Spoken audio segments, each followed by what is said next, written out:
Welcome to my channel.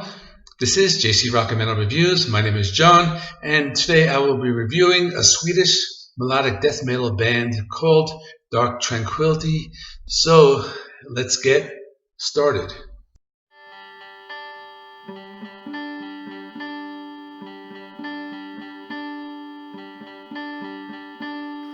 Dark Tranquility is a Swedish melodic death metal band from Gothenburg. They are considered to be one of the pioneers of the melodic death metal sound. Now, this is also called the Gothenburg sound. Hopefully I'm pronounced that right. The band consists of Mikael Stan on vocals, Anders Warp on drums, Martin Brandstorm on keyboards, Anders Ivers on bass, and Christopher Aramot and Johan Reinholtz on guitars. If you guys are listening, I probably butchered your names, so I'm sorry. But we have a nice 6-member band. I'm going to be honest with you, I've heard a few of the songs before, but I'm not really familiar with their back catalog. As far as the melodic death metal genre, the only band I know is Arch Enemy. I like them a lot. I've heard a few songs from In Flames. With that being said, let's go into this new album track by track. The band, again, is Dark Tranquility, and the name of the album is Moment. Track number 1 is Phantom Days. So, the song starts off with chugging guitars, a heavy melodic riff. My first impression is that the vocals remind me of the band Carcass. It has those low depth growls. There are keyboards present. The keyboards at first kind of seem out of place, but they're intriguing. I want to listen more. The keyboards are also in the background, so it's pretty cool. They create a unique atmosphere. And the lead guitar work is very melodic. Track number 2 is Transient. This song is upbeat. I like the riff in the first section. The death growl vocals are still present. What I like about the vocals is that they're heavy, but at the same time I can understand what Mikael is saying. The solo is very melodic, and I like the overall sound on this track. Track number 3 is Identical to None. This song is a little faster than the one before. It has a killer riff. The chugging guitar chords sound very good. There are parts of the song that remind me of the band Death and the Hardwork era Carcass. Track number 4 is The Dark Unbroken. The song starts out a little slower. It's the first song I've heard that seems a little different than the other ones. The first 3 songs kind of had the same type of sound. In this song, the keyboards are futuristic, a little more in the forefront. The guttural vocals sound very good. Now, this is the first song where we hear the clean vocals.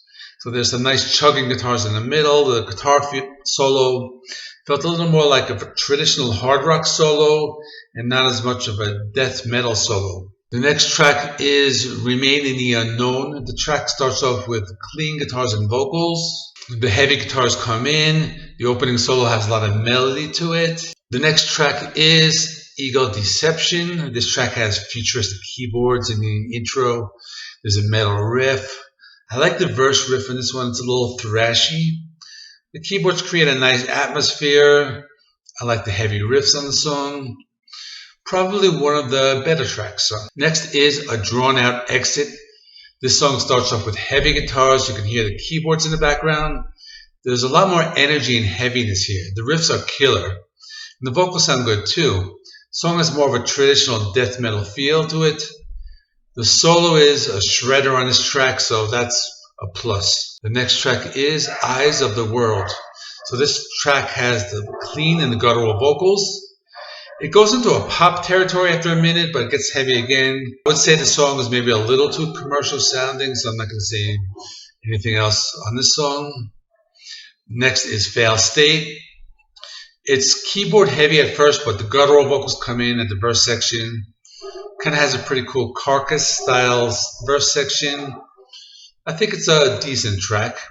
Next is Empire's Lost of Time. The song is very melodic. It has the guttural vocals in the verse section. It's not a bad song, just not much to write about it. Truth Divided. This is the final track. It's slow, keyboard heavy, clean vocals. I'm not going to say much. It kind of felt a little too commercial in this one. So in conclusion, I listened to the entire album, and my impression was that it's not one of the stronger albums in their catalog, I understand that the metal genre is melodic death metal, but I feel they took that like a little too far. It was like they tried to make a death metal album that was accessible to the general public. The guttural vocals always sounded the same, and the clean vocals didn't sound like they belonged on a metal record. It was more like an 80s new wave style of singing, something like Rick Ashley or Tears for Fears. Now, given that I'm not familiar with their back catalog, I did a quick Google search of their highest ranked albums, and what came up was their 1995 album, The Gallery.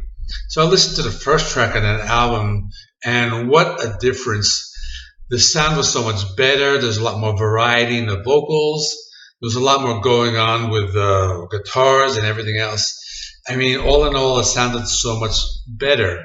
Now, it's sometimes hard to review an album after it just comes out, but for those of you who make YouTube videos, you know that when an album comes out, you gotta like review it quickly because that's how you get views. Otherwise, YouTube will just kind of bury it if you wait too long.